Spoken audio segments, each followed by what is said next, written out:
Hey, you know, a lot of your personality is actually just a collection of defense mechanisms protecting you from problems that no longer exist, right? Like when you're young, the world is big and scary, so you put up a bunch of barriers or walls to insulate yourself from things that you're not ready or able to deal with yet. But then when you get older, you figure out how to solve the situation or remove yourself from the situation, but very often you forget to take the wall down. And now, rather than being a wall that's keeping something dangerous out, it's a wall that's keeping you in and making you smaller than you need to be. Very often you'll start romanticizing the wall and identifying through it. It's a quirk or a trait. This is just the way I am. I think we do that because it feels familiar and safe to keep being the same you, even if the traits you've developed over the years aren't actually helpful to you anymore. Now, this is because the way our brain functions is through pattern recognition, right? Essentially, you're always scanning your environment for reliable and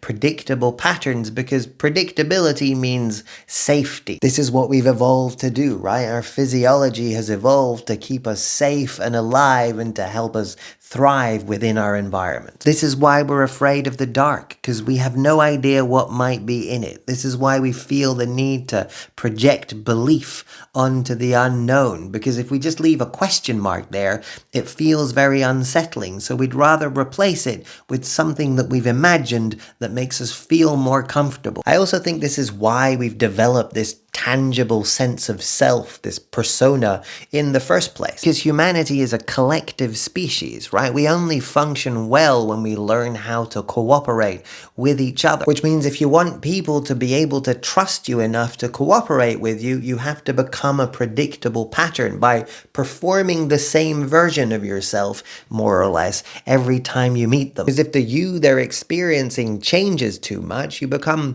unreliable, you're unsafe, you're the unknown. Now, from that perspective, the self that we think of as us is really just kind of a technology that we've invented in order to interact with society through. Now, there's nothing wrong or duplicitous about having performative aspects to your persona for functional purposes. But it is important to not fall for your own performance to the point where you forget that you can change the character when it starts no longer serving you. Like Shakespeare said, "Oh, the world's a stage and we are merely players," or something to that effect. It means you can pick up a pen and rewrite the character in a way that serves the situation you're actually in now. I think that's what being cool or confident actually is. To just be the version of you that it's productive and useful and comfortable to be right now, regardless of what prior experiences or memories in your head are trying to contradict that. No, this is not who you are. This is who you are. You're actually very uncomfortable and nervous in this kind of situation. Once you believe it, it's true. If you keep defining yourself through your memories of who you used to be, then you keep condemning yourself